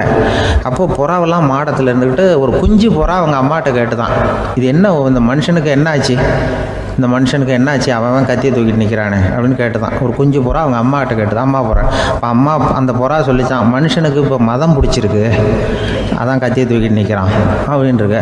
இப்போ நமக்கெல்லாம் பிடிக்கலையே அப்படின்னு தான். அப்போ அந்த புறா சொல்லிச்சான், அந்த பாருமா, நாம் இந்த சிவன் கோயிலில் இருந்தாலும் நமக்கு புறான்னு தான் பேர், இந்த மாதா கோயிலுக்கு போனாலும் நமக்கு புறான்னு தான் பேர், பள்ளிவாசலுக்கு போனாலும் நமக்கு புறான்னு தான் பேர். அந்த மனுஷன் அப்படி இல்லை. அவன் இங்கே இருக்கிற வரைக்கும் இந்துன்னு சொல்லுவான், அங்கே மாதா கோயில் இருந்தான்னா கிறிஸ்தவன்னு சொல்லுவான், பள்ளிவாசலில் இருந்தான்னா முஸ்லீம்னு சொல்லுவான். அப்போ குஞ்சு புறா அது என்ன இப்படி பண்ணுறாங்க மனுஷங்க, இப்போ அவங்கள விட நம்ம வசதி போல் இருக்க, நம்ம தேவலாம் போல் இருக்க அப்படின்னு தான் அந்த குஞ்சு புறா. அப்போ அந்த தாய் புறா சொல்லிச்சான், உண்மைதான், அதனால தான் நம்ம மேலான இடத்துல இருக்கிறோம், அவன் கீழே நிற்கிறான் என்னமோ அப்படின்னு சொல்லிச்சான். இதுதான் அந்த குடும்பம்ங்கிறது, சமுதாயம்ங்கிறது ஒரு பெரிய குடும்பம். அது இந்த புறாக்கிட்டேருந்து மனுஷன் கற்றுக்க வேண்டியிருக்கு. அப்படி இருக்குது இன்றைக்கி மனுஷனுடைய நிலைமை. அதை புரிஞ்சுக்கணும். அப்படி தான் ஒவ்வொரு இதுலேயும் நாம் நடந்து கொள்ள வேண்டியிருக்குது. மிருகங்கள்டேருந்து கற்றுக்கிற வாய்ப்பெல்லாம் இருக்குது. அப்படி சொல்லுவாங்க, குடும்பத்தில் அப்படிலாம் இருந்து சமாளிக்கிறாங்க. குடும்பத்தில் ஒருத்தர் அனுசரிப்பு தன்மைங்கிறது ரொம்ப அவசியம். கணவன் மனைவின்னா அனுசரித்து போகணும்னு சொல்லுவாங்க. அதாவது ஒரு கணவன் அதுக்காக தான் அந்த காலத்துலலாம் ஒரு வீட்டுக்கு மாப்பிள்ளை தேடுறதுங்கிறது ஒரு பெரிய குடும்பத்தை நிர்வகிக்கிற அளவுக்கு ஒரு கணவனாக வரக்கூடிய எப்படி இருக்கணும் அப்படின்னா, அந்த காலத்தில் புலி வேட்டைக்கு போகணும். ஒரு பொண்ணுக்கு மாப்பிள்ளை தேடுறதுன்னா நம்ம தமிழ் பழக்கம் என்னென்னா, காட்டுக்கு போய் ஒரு புலியை வேட்டையாடிட்டு வரணும். அந்த புலி பல்லு அல்லது நகத்தை கொண்டுட்டு வரணும் அந்த இளைஞன். அதை வீட்டில் கொடுப்பான். அதை தான் கட்டி அதை இதாக கட்டுவாங்க, மாலையாக போடுவாங்க, தாலியாக கட்டுவாங்க. அதாவது வீரம் இருக்கா பையனுக்குன்னு பார்ப்பாங்க. ஒரு பொண்ணு வேணும்னா நீ முதல்ல வீட்டுக்கு பொண்ணு கேட்க போகக்கூடாது, காட்டுக்கு போகணும், போய் புலியை கொண்டு வா, அதுக்கப்புறம் தான் உனக்கு பொண்ணு அப்படின்னு சொல்லுவாங்க. இப்போவெல்லாம் ஏன் போகிறது இல்லைன்னா, இப்போலாம் ஒருத்தனை காட்டுக்கு போய் புலிப்பல் கொண்டு வரனா புலி தான் மாப்பிள்ளையாக வரும். அதனால தான் இப்போ போகிறதில்ல யாரும் காட்டுக்கு. அப்போ பெண்களும் ரொம்ப வீரமாக இருந்தாங்க. பெண்கள் மூலம் அந்த காலத்தில் எப்படின்னா, முறத்தாலேயே புலியை துரத்துவாங்களாம். நம்ம பழைய பாட்டிலெல்லாம் பார்த்துருப்பீங்க, முறத்தால் புலியை விரட்டினாங்கன்னு வரும் பழைய பாட்டு. அந்த அளவுக்கு பெண்களுக்கு வீரம். இப்போ கல்யாணம் ஆகி இந்த காலத்தில் ஒரு கணவனை விரட்டிட்டு வந்தாங்களாம் முறத்தை எடுத்துக்கிட்டு ஒரு மனைவி. அவன் பயந்துட்டு வெளில ஓடி வரான். பின்னாடி முறத்தை எடுத்துகிட்டு அந்த அம்மா ஓடி வருது. இவனை தனியாக பிடிச்சி கொண்டு போய், என்னப்பா இந்த மனைவிட்டு இப்படி பயந்து ஓடி வரையே, முறத்தால் துரத்துறா இப்படி வரையே அப்படின்னு தான் அவன் அப்படியே தடுமாறிக்கிட்டு, அதெல்லாம் ஒன்றும் இல்லை, அவன் என்ன புலியாக நினைக்கிறா அப்படின்னு ஒரு பெருமையாக சொல்லிட்டானான். அந்த காலத்தில் புலியை தான் முறத்தால் விரட்டினாங்க, இப்போ புருஷனை விரட்டுறாங்க அப்படின்னு சொல்லி. அப்படி அந்த காலத்தில் வந்து கணவனுக்கு ஒரு குடும்பத்தை நிர்வகிக்கிற திறமை இருக்கா, உடல் வலிமை தான் முக்கியம்.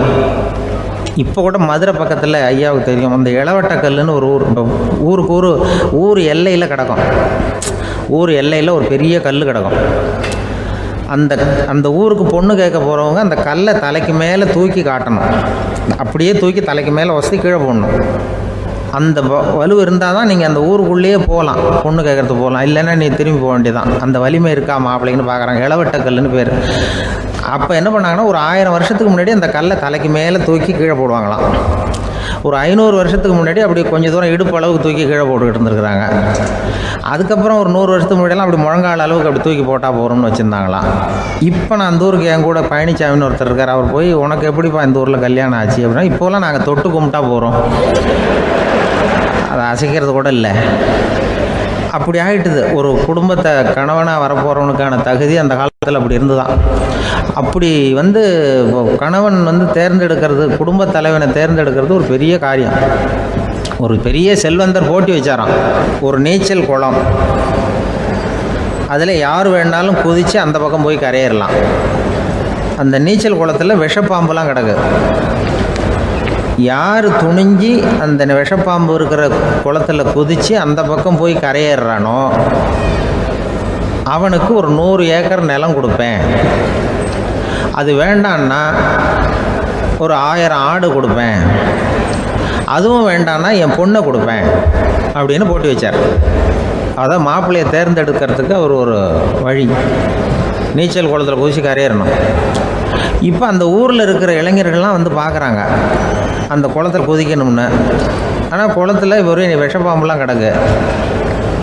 இது என்ன பண்ணுறதுன்னு பார்த்தா யாருமே குதிக்கிறதுக்கு தைரியம் வரல.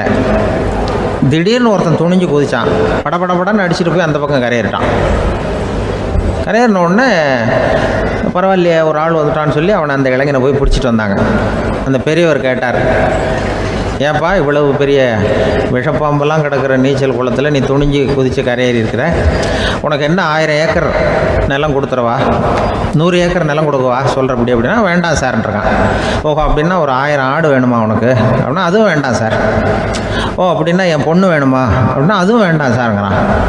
அப்புறம் எதுக்குடா குதிச்சுன்ட்டு, என்ன உனக்கு என்ன தான் வேணும் அப்படின்னு கேட்டிருக்காரு. என்னை எவன் பிடிச்சி தள்ளி விட்டவன்னு தெரியணும் அப்படின்றான். அதுக்காக அவன் பார்த்துருக்கான். அப்படி இருந்தால் தான் துணிச்சல் வரும் இந்த காலத்தில். எதுக்கு இவ்வளவு சங்கடம்லாம் வச்சாங்கன்னா, ஒரு குடும்பத்துக்கு தலைவராக வர வேண்டிய ஒரு ஆள், கணவனாக இருக்க வேண்டியவனுக்கு துணிச்சல் இருக்கா, தைரியம் இருக்கா அப்படிங்கிறது பார்க்குறதுக்காக இப்படிப்பட்ட தேர்வு முறைகள்லாம் வச்சுருந்தாங்க அந்த காலத்துலலாம். இப்போலாம் கல்யாணம் பண்ணுறது ஆளுக்கு நேரில் பார்க்காமலே கூட கல்யாணம் நடக்குது இன்டர்நெட்டில்.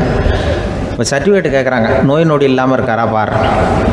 காட்டுக்கெலாம் போக வேண்டாம், நேராக ஆஸ்பத்திரிக்கு போய் ஒரு சர்டிஃபிகேட் வாங்கிட்டு வா, உனக்கு ஒன்றும் வியாதி இல்லைன்னு ப்ரூவ் பண்ணு, அதுக்கப்புறம் பார்த்துக்கலாம், மற்றதை பேசுவோம் அப்படின்னு சொல்லி அப்படி இருக்குது நிலைமை. அதனால் குடும்பத்தில் வந்து அந்த கணவனாக இருக்கிற வேண்டியவனுக்கு பொறுப்பு அதிகம். ஏன்னா எல்லாத்தையும் அனுசரித்து போக வேண்டியதாக வந்தான்.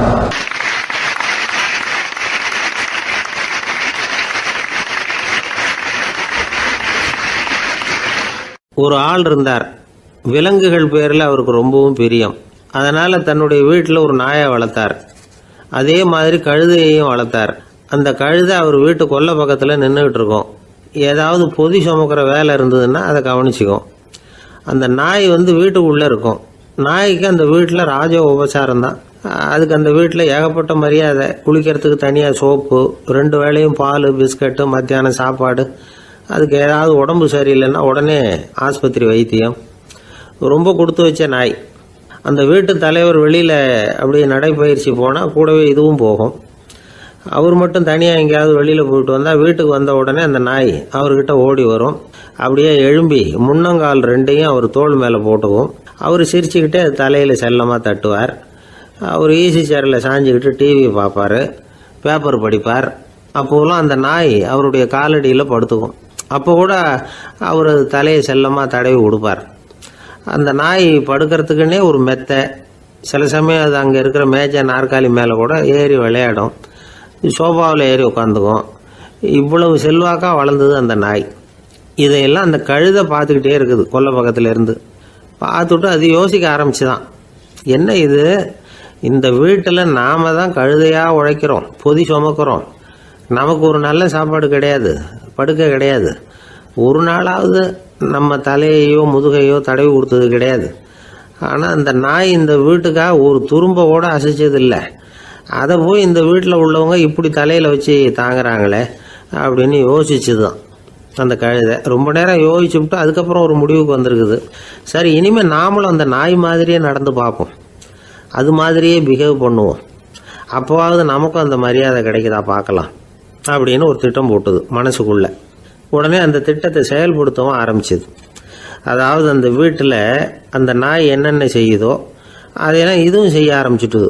அந்த வீட்டு எஜமான் எங்கேயோ வெளியில் சுற்றி விட்டு ரொம்ப அசந்து போய் வீட்டுக்கு திரும்பி வந்துக்கிட்டு இருந்தான். உடனே இந்த கழுதை என்ன பண்ணுச்சு தெரியுமா, அவங்ககிட்ட ஓடி போச்சு. ஓடி போய் அந்த நாய் என்ன பண்ணுமோ அது மாதிரியே பண்ணிச்சு. அதாவது அந்த ஆள் தோள் மேலே தன்னுடைய முன்னங்கால் ரெண்டையும் தூக்கி போட்டு விடுது.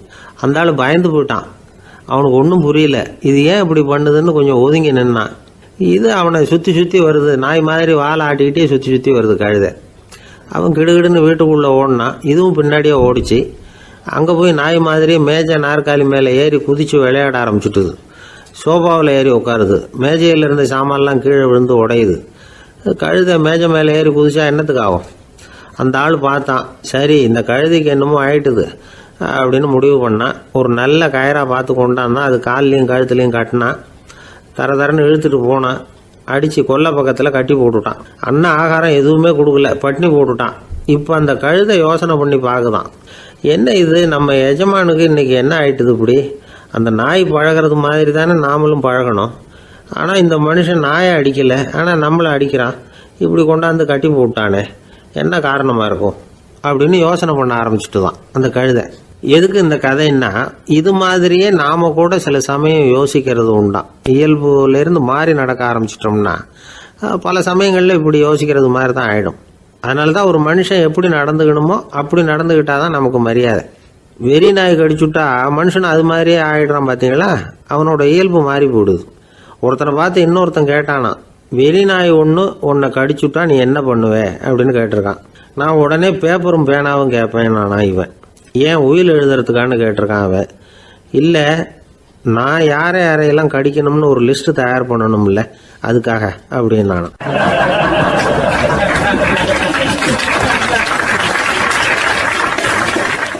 அந்த காலத்துல எல்லாம் படிக்கிறதுங்கிறது எப்படி தெரியுமா, குருகுல வாசம் செஞ்சு படிக்கணும்.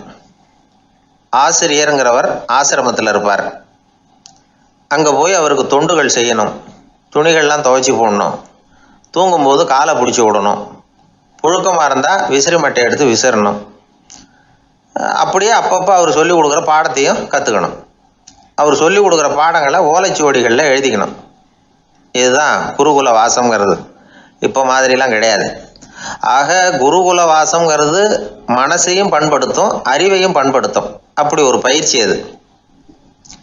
அந்த காலத்தில் பஞ்சபாண்டவர்கள் ஒரு குருகுலத்தில் படிக்க போனாங்களாம். ஏற்கனவே அங்கே ஒரு 15 பேர் இருந்திருக்கிறாங்க. இவங்களையும் சேர்த்து மொத்தம் 20 பேர். எல்லாரும் ரொம்ப ஆர்வத்தோடு அங்கே தங்கி படிச்சுக்கிட்டு இருக்கிறாங்க. 2 வருஷம் ஓடி போச்சு. எல்லாரும் ஊருக்கு திரும்ப வேண்டிய நேரம். ஆசிரியர் ஒவ்வொருத்தராக கூப்பிட்டார். இது வரைக்கும் என்ன கற்றுக்கிட்ட அப்படின்னு கேட்டார். அவங்க தாங்கள் எழுதி வச்சிருந்ததை சொன்னாங்க, கற்றுக்கிட்டதை சொன்னாங்க. அங்கே படிக்க வந்தவங்க எல்லாருமே புத்திசாலிகள். அது மட்டும் இல்லை, பல பேர் அரச குடும்பத்தை சேர்ந்தவங்க, இளவரசர்களாக வேற இருக்கிறவங்க. அதனால் அவங்கக்கிட்ட அபாரமான கல்வி அறிவை எதிர்பார்த்தார். ஒருத்தன் வந்தான், தான் எழுதி வச்சிருந்த சரித்திர பாடம் பூராவையும் படித்து காட்டினான். இன்னொருத்தன் வந்தான், தான் எழுதி வச்சிருந்த பூகோள பாடம் பூராவையும் படித்து காட்டினான். இப்படி ஒவ்வொருத்தராக அவங்க படித்தது என்னங்கிறத படித்து காட்டிவிட்டு போனாங்க. கடைசியாக தர்மர் வந்தார், பேசாமல் நிற்கிறார். தன் கையில் இருந்த ஓலைச்சுவடி கேட்டால் அவர் பிரிக்கவே இல்லை. ஆசிரியர் இவர்கிட்ட தான் அதிகமாக எதிர்பார்த்தார். ஆனால் இவரும் பேசாமல் நின்றுட்டு இருக்கிறார். நீ என்ன கற்றுக்கிட்ட சொல்லு, ஓலைச்சுவடியை பிரித்து படினார் அந்த முனிவர். தர்மர் அசையவே இல்லை. மெதுவாக சொன்னார், ஐயா நான் கற்றுக்கிட்டது ஒன்றே ஒன்று தான். அதுதான் வாழ்க்கையில் எனக்கு ரொம்ப முக்கியமான பாடமாக அமையும் அப்படின்னார். என்னது, என்கிட்ட 2 வருஷ காலமாக படிச்சு விட்டு கடைசியில் கற்றுக்கிட்டது ஒன்று தானா அப்படின்னார் முனிவர். அவருக்கு ஒன்றும் புரியல. மற்ற மாணவர்களை விட இவர் பண்புகளில் உயர்ந்தவர், அறிவில் சிறந்தவர், வயசில் முதிர்ந்தவர். இவரே இப்படி சொன்னால் மற்றவங்க நிலைமை என்னத்துக்கு ஆறுது, அவங்க ரொம்பவும் கெட்டு போயிடுவாங்களே அப்படின்னு அவர் யோசனை பண்ணார். தர்மா, நல்லா யோசனை பண்ணி பதில் சொல்லு. 2 வருஷமாக நீ கற்றுக்கிட்டது என்ன அப்படின்னு தானே நான் கேட்குறேன், அதை கொஞ்சம் யோசனை பண்ணி சொல்லுன்னார் முனிவர் கொஞ்சம் கோபமா. தர்மர் முகத்தில் எந்த மாறுதலுமே இல்லை. இல்லையா, 2 வருஷமாக நான் கற்றுக்கிட்ட முக்கியமான பாடம் ஒன்று தான்னார். இப்போ அந்த முனிவருக்கு கோபம் அதிகமாக வந்துடுச்சு. ஏன்பா, உனக்கு வெக்கமா இல்லையா? உன்னை விட வயசில் குறைஞ்சவங்க எவ்வளவு பாடம் கற்றுக்கிட்டு இருக்கிறாங்க, எவ்வளவு விரிவாக அவங்க படித்து காட்டினாங்க. நீயும் கூட நிறைய குறித்து வச்சிருக்கிற போல இருக்கு, அதை ஏன் பிரித்து படிக்கக்கூடாது அப்படின்னார். ஐயா, நான் சொல்கிறது உங்களுக்கு ஏமாற்றமாக இருந்தால் என்னை மன்னிக்கணும். நான் ரொம்ப முக்கியமாக கற்றுக்கிட்டு இருக்கிறது ஒன்று தான், மற்ற எதையும் சொல்கிறதுக்கு விரும்பலேன்னார். மாணவர்கள்லாம் சிரிச்சுட்டாங்க. முனிவருக்கு கோபம் அளவுக்கு மீறி வந்துட்டு ஓங்கி அரைஞ்சு விட்டார் தருமரை அவர் கன்னத்தில். தருமர் கண்ணை செவந்து போட்டுது, கண்கள் கலங்கி போச்சு. ஆனாலும் அவர் அமைதியை இழக்கலை, தலை குனிஞ்சு நிற்கிறார். இவருடைய பிடிவாதம் முனிவருக்கு இன்னும் ஆத்திரத்தை உண்டாக்கி விட்டது. இன்னொரு கண்ணத்திலே அரைஞ்சார். எல்லாரும் பயந்து போய் அமைதியாக நின்றுட்டு இருக்கிறாங்க. முனிவர் கத்துறார், அப்படி நீ கற்றுக்கிட்ட அந்த முக்கியமான பாடம் தான் என்ன, அதையாவது சொல்லு அப்படின்னார். ஐயா, அதை மட்டும் ஒரு ஓலைச்சுவடியில் தனியாக குறித்து வச்சிருக்கிறேன், இந்தாங்க, இதை நீங்களே படித்து பாருங்கன்னார். தருமர் ஓலைச்சுவடியை நீட்டினார். முனிவர் அதை வாங்கி பிரித்தார், சத்தம் போட்டு படித்தார். என்ன எழுதியிருக்காருன்னா, எப்படிப்பட்ட சோதனை ஏற்பட்டாலும் நிதானம் இழந்து கோபத்துக்கு ஆளாகக்கூடாது அப்படின்னு. இதுதான் அந்த ஓலைச்சுவடியில் அவர் எழுதி வச்சிருந்தது. அந்த ஒரு கணத்திலேயே முனிவரும் எல்லா மாணவர்களும் தர்மரை புரிஞ்சுக்கிட்டாங்களாம். அவர் கற்றுக்கிட்டது ஏட்டு சுரக்காய் இல்லை, வாழ்க்கையில் பயன்படக்கூடிய முக்கியமான அனுபவ பாடம். முனிவர் கண்களில் கண்ணீர். தர்மரை அன்போடு கட்டி தழுவிக்கிட்டார். அப்புறம் சொன்னார், தர்மா, என்னை மன்னிச்சுரு, நீ மாணவன் இல்லை, ஆசிரியன். நான் இது வரைக்கும் தெரிஞ்சிக்காத அனுபவ பாடத்தை நீ இப்போ எனக்கு கற்றுக் கொடுத்துட்ட அப்படின்னு சொன்னாராம். அதனால் நிதானம் தவறக்கூடாதுங்கிறது ரொம்ப முக்கியமான ஒரு செய்தி. ஒரு ஆசிரியர் மாணவனை ஒரு கன்னத்தில் ஓங்கி அரைஞ்சுட்டார். இவன் நிதானம் தவறல, அமைதியாக நின்றுக்கிட்டு இருந்தான். அவர் ஒரு தடவை அரைஞ்சதும் எப்படி உன்னால் நிதானம் தவறாமல் இருக்க முடிஞ்சுது அப்படின்னு கேட்டாங்க நண்பர்கள். அவன் சொன்னான், நான் நிதானம் தவறி இருந்தா எங்கள் வாத்தியார் இன்னொரு கன்னத்துலேயும் அரைஞ்சிருப்பார், அது அதை விட பலமாக இருக்கும், அதனால தான் நான் அப்படி இருந்தேன் அப்படின்னு நானா. ஆக நாம் தெரிந்து கொள்ள வேண்டியது, வாழ்க்கையில் நிதானம் தவறாமல் இருக்க வேண்டும். அதுதான் வெற்றியின் ரகசியம்.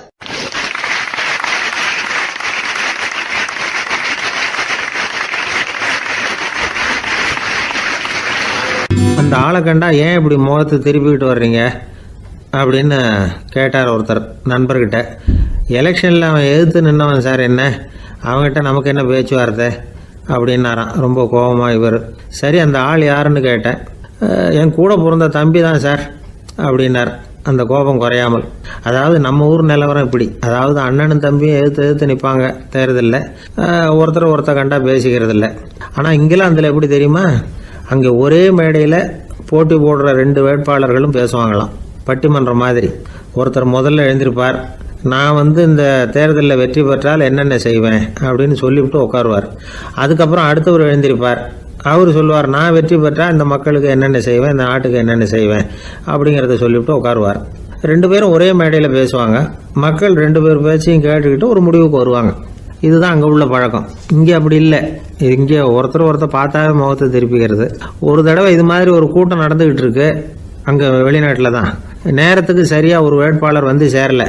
இது இங்கிலாந்தில் நடந்த நிகழ்ச்சி. அப்புறம் என்னாச்சுன்னா, ஒருத்தர் வந்துட்டார், இன்னொருத்தர் சேரலை. அப்புறம் உடனே அந்த ஒருத்தர் வந்தவர் பேச ஆரம்பிச்சிட்டார். அதாவது அந்த இன்னொருத்தர் சார்பாகவே பேசிட்டாராம். அதாவது அவர் வரல, நான் அவர் சார்பாக நான் பேசிடுறேன். அதாவது அவர் ஜெயிச்சுட்டா அவர் என்னென்ன செய்வார் இந்த நாட்டுக்கு அப்படின்னு சொல்லி அவர் பக்கத்தில் உள்ள நியாயத்தை எடுத்து இவரே சொல்லிட்டாராம். இப்படிலாம் அங்கே நடந்துதான். இது எப்பேற்பட்ட தேர்தல் பண்பாடு பாருங்கள். அதனால் இன்னொரு விஷயம், இப்போ இங்கிலாந்துலாம் ஓட்டு கேட்குறப்ப வெற்றியா தோல்வியாங்கிறத ஓரளவுக்கு யூகிச்சு விடலாமா. இப்போ ஒரு வேட்பாளர் ஒரு வீட்டுக்கு முன்னாடி போய் நின்று எனக்கு ஓட்டு போடுவோன்னு கேட்குறாருன்னு வச்சுங்களேன், அதுக்கு என்ன பார்த்து செய்கிறோம், போயிட்டு வாங்க அப்படின்னு சில வீடுகளில் வாசலில் நின்று சொல்லி அனுப்பிச்சிடுவாங்களாம். வேறு சில வீடுகளில் எப்படின்னா, வேட்பாளரை வீட்டுக்குள்ளே கூப்பிட்டு காபி சாப்பிட சொல்லி உபசரித்து அதுக்கப்புறம் அனுப்பி வைக்கிறது வழக்கமாக. இதில் எந்த வீட்டு ஓட்டு நிச்சயம் தெரியுமா? வாசலில் நின்று வழி அனுப்பி வச்சுட்றாங்க பாருங்கள், அவங்க ஓட்டு நிச்சயம். உள்ளே கூப்பிட்டு காப்பி கொடுத்து அனுப்புகிறாங்க பாருங்கள், அவங்க ஓட்டு நிச்சயம் இல்லையா? சரி, அப்புறம் ஏன் அந்த உபசரிப்பு அப்படின்னு கேட்டால் அதுக்கு ஒரு காரணத்தை சொல்கிறாங்க. அதாவது அது ஒரு அனுதாபத்தை தெரிவிக்கிற முறையான். ஐயோ பாவம், நாம் இவருக்கு ஓட்டு தான் போட போகிறதில்ல, எதையாவது செய்வோம், காப்பியாவது சாப்பிட்டு போகட்டும் அப்படிங்கிற எண்ணமா. இப்படி அந்த ஒரு பழக்கம். ஆக அந்த ஊரில் நிறைய காப்பி சாப்பிட்ணும்னு ஒருத்தர் ஆசைப்பட்டால் தேர்தலில் தோற்று போகிறதுக்கு தயாராக இருக்கணும். ஒரு சமயம் ஒரு ஊரில் தேர்தல் நடந்துதான். ஒரு தொகுதியில் நின்று தோற்று போன ஒருத்தர் கையில் ஒரு துப்பாக்கியோட ஊருக்குள்ளே சுற்றிக்கிட்டு இருந்தாராம். ஒரு போலீஸ்காரர் அவரை பார்த்துட்டு சந்தேகப்பட்டிருக்கார். அதனால் அவரை தடுத்து நிறுத்தி, என்ன இது துப்பாக்கியோட சுற்றுறீங்களேன்னு விசாரிச்சிருக்கார். இதுக்கு அவர் சொன்னாராம், சார், இந்த தொகுதியில் மொத்தம் 1,00,000 வாக்காளர்கள், அதில் எனக்கு 10,000 பேர் மட்டும்தான் எனக்கு ஓட்டு போட்டிருக்கிறாங்க. அப்படின்னா எனக்கு வேண்டாதவங்க இந்த தொகுதியில் 90,000 பேர் இருக்கிறாங்கன்னு அர்த்தம். இப்படி ஒரு சூழ்நிலையில் நான் என்னுடைய பாதுகாப்புக்கு ஆயுதம் இல்லாமல் நடமாடலாமா அப்படின்னு கேட்டாராம். எவ்வளவு எச்சரிக்கை பாருங்கள். நம்ம ஊரில் சில பேர் ஓட்டு கேட்குற விதமே தனி. ஒருத்தர் ரொம்ப சாமர்த்தியமாக ஓட்டு கேட்பாராம். அவர் எப்படின்னா, ஒரு வீட்டுக்கு போகிறாருன்னு வச்சுங்களேன், அந்த நேரம் அந்த வீட்டுக்காரரு என்ன செஞ்சுக்கிட்டு இருக்கிறாரோ அதே வேலையை இவரும் கொஞ்ச நேரம் செய்வாராம், அவருக்கு ஒத்தாசையா. அதுக்கப்புறம் மெதுவாக பேச்சு கொடுப்பார், ஓட்டு கேட்பார், இது மாதிரி எலெக்ஷனில் நிற்கிறேன் கவனிக்கணும்னு. அது மாதிரி ஒரு தடவை இவர் போனப்போ அங்கே அவர் என்ன பண்ணிகிட்டு இருக்காரு, வீட்டுக்கு பின்னாடி மாட்டு கொட்டையில் பால் கறந்துக்கிட்டு இருக்கார் ஒரு பசுமாட்டுக்கிட்ட. அந்த வீட்டில் இவர் ஓட்டு கேட்க போனவர் இவர் ஓடி போய் இன்னொரு சொம்பை எடுத்துக்கிட்டு அதே மாட்டுக்கு இன்னொரு பக்கம் போய் உட்காந்துக்கிட்டு இவரும் பால் கறக்க ஆரம்பிச்சிட்டார். எதிர உட்காந்துட்டு இருக்காரு இவர் இந்த பக்கம் உட்காந்துருக்கார். கீழே கொஞ்சம் குனிஞ்சு பார்த்தா ஒருத்தர் முகத்தை ஒருத்தர் பார்க்கலாம். கொஞ்ச நேரம் ஆனதுக்கப்புறம் இவர் மெதுவாக அவர்கிட்ட பேச்சு கொடுத்தாராம். இது மாதிரி நான் எலெக்ஷனில் நிற்கிறேன், நீங்கள் ஓட்டு போடணும், அதுக்காக தான் வந்தேன்னாராம். அது முடியாதுங்களேன்னாராம் அவர். ஏன்னு கேட்டிருக்கார். நான் இந்த வீட்டுக்காரன் இல்லை, நானும் உன்ன மாதிரி ஓட்டு கேட்க வந்தவன் தான் அப்படின்னாராம் அவர்.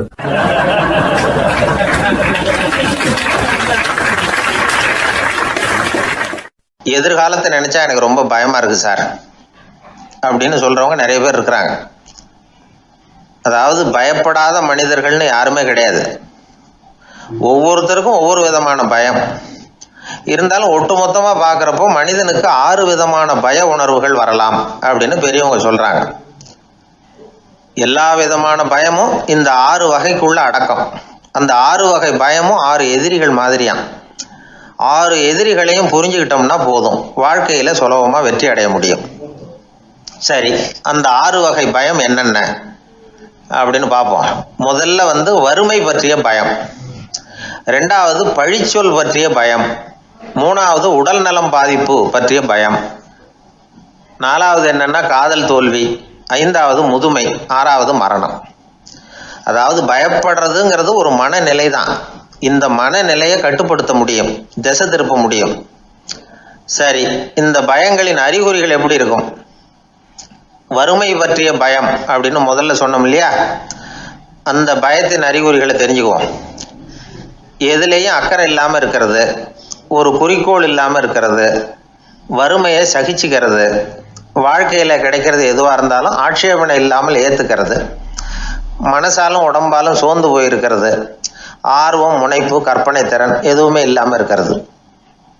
இதெல்லாம் தான் அந்த வறுமை பற்றிய பயத்தின் அறிகுறிகள். அந்த அடுத்தது ஒன்று பார்த்தோமே, பழிச்சொல் பற்றிய பயம். அதாவது அடுத்தவங்க நம்மளை குறை சொல்லி விடுவாங்களோ அப்படிங்கிற பயம். இதுக்கு அறிகுறி என்ன தெரியுமா? புதியவர்களை சந்திக்கிறதுக்கு பயப்படுறது, முடிவு எடுக்க முடியாமல் குழம்புறது, பிரச்சனைகளை தவிர்க்க விரும்புறது, தாழ்வு மனப்பான்மை, வரவுக்கு மீறி செலவு செஞ்சு இமேஜை உயர்த்திக்கிறது, குறிக்கோள் இல்லாத வாழ்க்கை, இதெல்லாம் தான் அதுக்கு அறிகுறிகள். 3வது பயம் உடல் நலம் பாதிப்பு பற்றிய பயம், அதாவது நோய் பற்றிய பயம். ஒரு உண்மை என்ன தெரியுமா? டாக்டரை சந்திக்கிற மனிதர்களில் 75% பேர் தங்களுக்கு நோய் வந்துட்டுதுங்கிற கற்பனையில் இருக்கிறவங்களாம். நிஜமாவே நோய் கிடையாது அவங்களுக்கு. இந்த பயத்தின் அறிகுறிகள் என்னன்னா, வியாதிக்கான அறிகுறிகள் தன்னிடம் இருக்கிறதாக நினச்சிக்கிறது, எந்த நேரமும் வியாதியை பற்றியே பேசி பேசி மனசை அங்கேயே வச்சிருக்கிறது, நோய் சம்பந்தமான செய்திகளை படித்து நமக்கு இப்படி ஆயிடுமோ அப்படின்னு வேதனைப்படுறது, இதெல்லாம் தான் அதுக்கு அறிகுறிகள். 4வது பயம் காதல் தோல்வி. இது ரொம்ப வேதனை, உடம்பையும் மனசையும் சீரழிச்சு விடும். ஆண்களை விட பெண்கள் தான் இந்த பய உணர்வுல அதிகமாக பாதிக்கப்படுறாங்க. 5வது முதுமை பற்றிய பயம். 6வது மரண பயம். வயசான காலத்தில் எப்படி சமாளிக்கிறது அப்படிங்கிற பயம். ஆக இதையெல்லாம் நாம் புரிஞ்சிக்க வேண்டியது ரொம்ப அவசியம். இந்த 6 வகை பயங்களை சரியாக புரிஞ்சுக்கிட்டு நாம் நடந்துக்கணும். வாழ்க்கையின் முன்னேற்றத்துக்கு இந்த பயங்கள் முட்டுக்கட்டே ஆகிடக்கூடாது. உழைச்சி பணம் சேர்க்கணும், உற்சாகமாக மனசை வச்சுக்கணும். மனசை கட்டுப்படுத்துகிற மார்க்கம் தெரிஞ்சுக்கிட்டா போதும், எல்லாம் சரியாக வந்துடும். நம்ம ஆள் ஒருத்தன் சொன்னான், சார் எனக்கு வறுமை பற்றிய பயம்தான் இருந்தது, ஒரே ராத்திரியில் 30,000 ரூபா தயார் பண்ணிவிட்டேன், இப்போ எனக்கு இன்னொரு பயம் வந்துட்டுதுன்னா. என்ன பயம்னு கேட்டாங்க. போலீஸு கண்டுபிடிச்சிருமோங்கிற பயம்னா. இது இந்த பயத்தில் அடங்காது. அதனால் அஞ்சி அஞ்சி சாவார், அஞ்சாத பொருள் இல்லை அப்படின்னு பாரதி சொன்னார் இல்லையா? அது மாதிரி பயத்தை புரிந்து கொண்டு அதற்கு தகுந்த மாதிரி நம்முடைய வாழ்க்கையை அமைத்து கொள்ள வேண்டும். அப்படி அமைத்து கொள்ளுகிறவர்களுக்கு வெற்றி நிச்சயம்.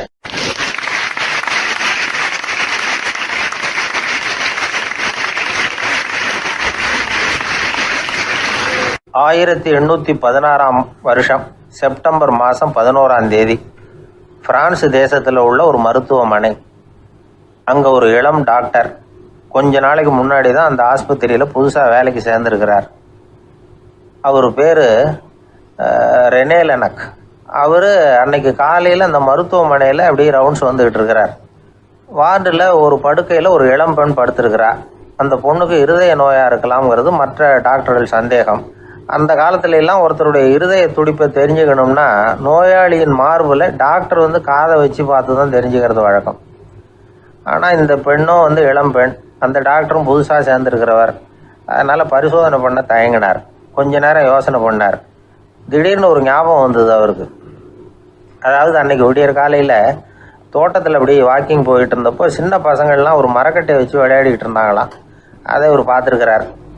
அது என்ன விளையாட்டுனா, ஒரு நீளமான மரப்பலகை, அதில் ஒரு முனையில் ஒரு பையன் தன்னுடைய காதை வச்சுக்கிட்டு இருக்கிறான், மறுமுனையில் இன்னொரு பையன் அந்த மரப்பலகையை ஒரு ஆணியால் கீறிக்கிட்டு இருக்கிறான். ஒரு முனையில் ஆணியால் கீறும் பொழுது மறுமுனையில் காதை வச்சிருக்கிற பையனுக்கு அந்த சத்தம் துல்லியமாக கேட்குது. அந்த டாக்டருக்கு காலையில் பார்த்த இந்த விளையாட்டு ஞாபகத்துக்கு வந்துட்டுது. உடனே என்ன பண்ணார் தெரியுமா? ஒரு நீளமான காகிதத்தை எடுத்தார். அதை அப்படியே உருளை மாதிரி உருட்டினார். ஒரு முனையை அந்த நோயாளியின் மார்பில் இடது பக்கம் வச்சார், இன்னொரு முனையில் தன்னுடைய காதை வச்சார். என்ன ஆச்சரியம்! நோயாளியின் மார்பில் நேரடியாக காதை வச்சு கேட்குறத விட துல்லியமாக கேட்டுது இதய துடிப்பு. இதய துடிப்பு மட்டும் இல்லை, மூச்சு இழுத்து விடுறது, திரவ பொருள்களின் அசைவு, எல்லா சத்தமும் தெளிவாக கேட்குது.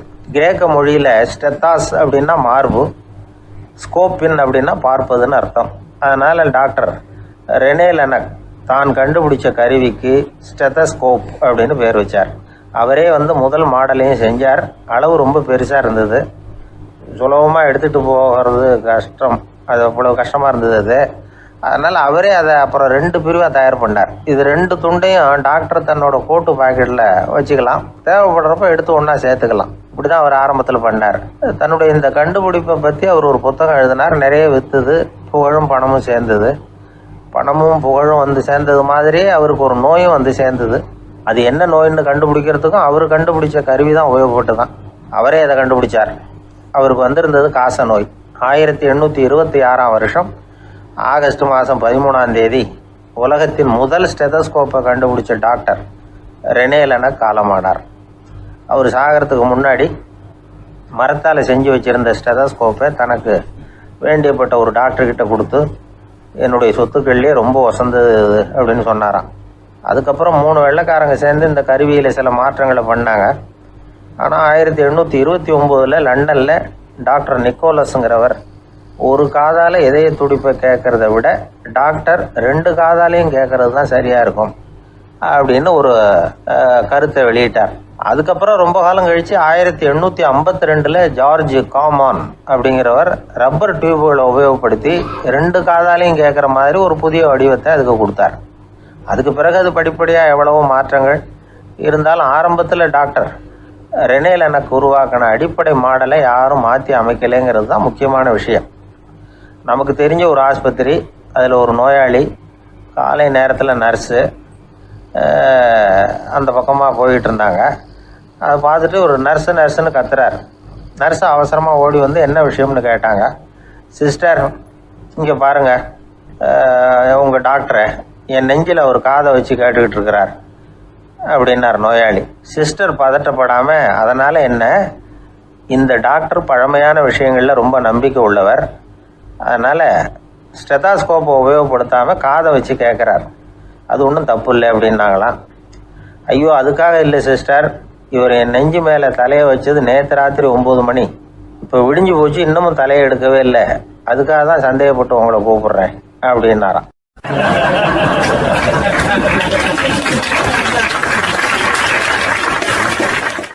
ஏங்க எங்கே போயிட்டு வரீங்க அப்படின்னு கேட்டேன். எனக்கு வேண்டப்பட்ட ஒருத்தரை பார்த்து. ஆஸ்பத்திரிக்குன்னார். எந்த ஆஸ்பத்திரிக்குன்னே? மாட்டு ஆஸ்பத்திரிக்குன்னார். என்ன விஷயம்னே? மாமனாருக்கு உடம்பு சரியில்லை, அதுதான் மாட்டு ஆஸ்பத்திரிக்கு போயிட்டு வரேன்னார். அட பாவி, அதுக்கு அந்த ஆஸ்பத்திரிக்காக போவாங்க அப்படின்னு ஆச்சரியமா. அட அது இல்லைப்பா, முதல்ல எங்கள் குடும்ப டாக்டர் தான் தேடிக்கிட்டு போனேன். அவர் அந்த நேரத்தில் அவர் வளர்க்குற நாய்க்குட்டிக்கு உடம்பு சரியில்லைன்னு சொல்லி அதை தூக்கிக்கிட்டு மாட்டு ஆஸ்பத்திரிக்கு போயிட்டாராம் சொன்னாங்க. அதனால் அங்கே போய் அவரை சந்தித்து விஷயத்தை சொல்லிவிட்டு வர்றேன்னார். அப்புறம் தான் எனக்கு கொஞ்சம் நிம்மதியாக இருந்தது. பொதுவாக நமக்கு தெரிஞ்ச வரையில் டாக்டர்கள் 2 வகை.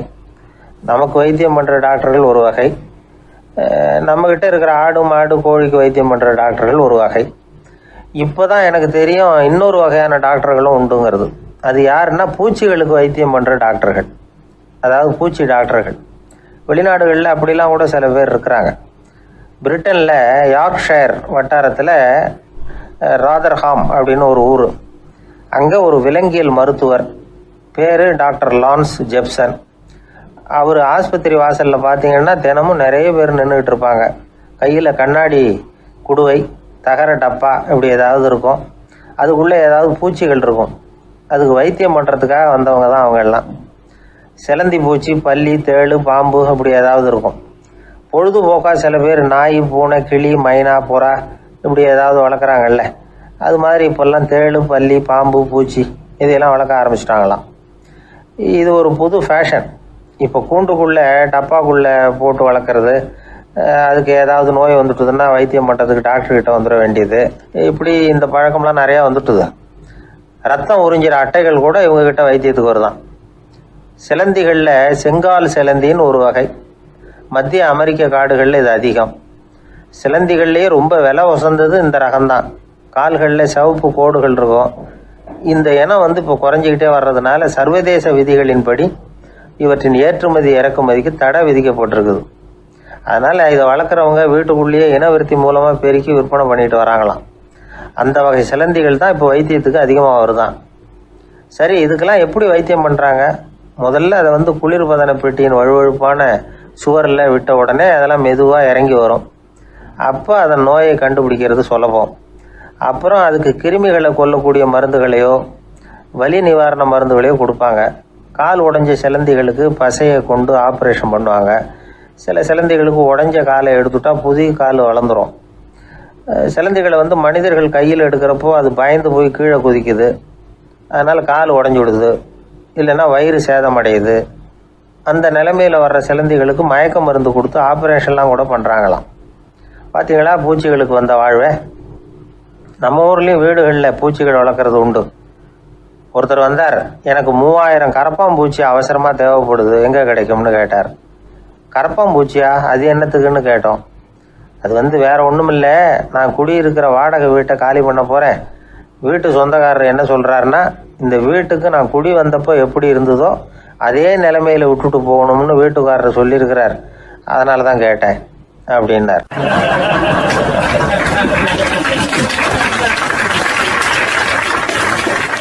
உலகத்தில் எது எதுக்கும் ஆராய்ச்சி கூடங்கள் இருக்குதுல்ல, அது மாதிரி தூக்கத்தை பற்றி ஆராய்ச்சி பண்ணுறதுக்கு ஒரு ஆராய்ச்சி கூடம் இருக்குது. அப்படி ஆராய்ச்சி பண்ணணும்னா அதுக்கு மூழ்கிக்கிட்டு இருக்கணும்ல, அதனால தான் அந்த ஆராய்ச்சி கூடம் இங்கே இல்லை. அமெரிக்காவில் பாஸ்டன் பல்கலைக்கழக மருத்துவமனையில் அது இருக்குது. அங்கே தூக்கத்தை பற்றி பலவிதமான ஆராய்ச்சிகள் பண்ணிகிட்டு இருக்கிறாங்க. அந்த ஆராய்ச்சி கூடத்தில் இயக்குனராக இருக்கிற ஒரு நிபுணர், அவர் என்ன சொல்கிறாரு தெரியுமா? உங்களுக்கு தூக்கம் வரலையா, நீங்கள் நல்லா தூங்குறதுக்கு தாராளமாக சில யோசனைகளை என்னால் சொல்ல முடியும் அப்படிங்கிறார். யோசனை தானே, காசா பணமாக கேட்டு வச்சுக்கலாமே. உணவு, மனநிலை, தூங்கும் இடத்தோட சூழ்நிலை, படுக்கைக்கு செல்கிறப்போ உள்ள பழக்க வழக்கங்கள், இது காரணமாக ஒருத்தருக்கு தூக்கம் வராமல் போகலாம். தூக்கம் வராததுக்கு இதுதான் காரணம்னா அதையெல்லாம் சுலபமாக கட்டுப்படுத்தலாங்கிறார் அவர். தூக்கத்தை வரவழைக்கக்கூடிய ஒரு நல்ல மருந்து உடற்பயிற்சி. ஆனால் ஒன்று, படுக்க போகிற நேரத்தில் இது மாதிரி உடற்பயிற்சிகள் எல்லாம் செய்யக்கூடாது. கொஞ்சம் முன்னாடி பகல்லையே இந்த பயிற்சிகளை செய்கிறது நல்லது. தூக்கம் வராமல் அவதிப்படுறவங்க பிற்பகல் நேரங்களில் காஃபி, டீ இது மாதிரி பானங்களை சாப்பிடக்கூடாது. மது அருந்துறது கூட தூக்கத்தை பாதிக்கும். வெது வெதுப்பான நீரில் குளிக்கிறது, தியானத்தில் ஈடுபடுறது, ஓய்வாக இருக்கிறது, படுக்கிறது, அதாவது படுக்கிறதுக்கு முன்னாடி ஒரு கோவலை பால் சாப்பிட்றது, இதெல்லாம் தூக்கத்தை வரவழைக்கிறதுக்கு ரொம்ப உதவியாக இருக்கும். இன்னொரு விஷயம் என்னென்னா, தூங்கி ஆகணுமேங்கிற கவலை வேண்டியதில்லை. அப்படி நினச்சி கவலைப்படுறதை விட்டுடணும். தூக்கம் வரலையா, உடனே படுக்கையை விட்டு எழுந்திரிக்க வேண்டியது. வெளியில் வாங்க, வேறு ஏதாவது வேலையில் ஈடுபடுங்க, கொஞ்சம் நேரம் உலாவுங்க, அல்லது ஏதாவது ஒரு புஸ்தகத்தை எடுத்து படிங்க. களைப்பு ஏற்பட்டால் மறுபடியும் படுக்கைக்கு போங்க, தூக்கம் தானே வந்துடும். ஒரு விஷயத்தை மட்டும் நல்லா ஞாபகத்தில் வச்சுக்கணும். படுக்கைக்கு போகிறப்போ உங்கள் மற்ற எல்லா பிரச்சனைகளையும் மறந்துடணும். அது எப்படி சார் முடியும், அந்த நேரம் தானே எல்லா பிரச்சனையும் வரிசையாக ஞாபகத்துக்கு வருது அப்படின்னு நாம் நினைக்கலாம். ஆனால் பழக்கத்தில் அதை நாம் மாற்றிக்க முடியும்.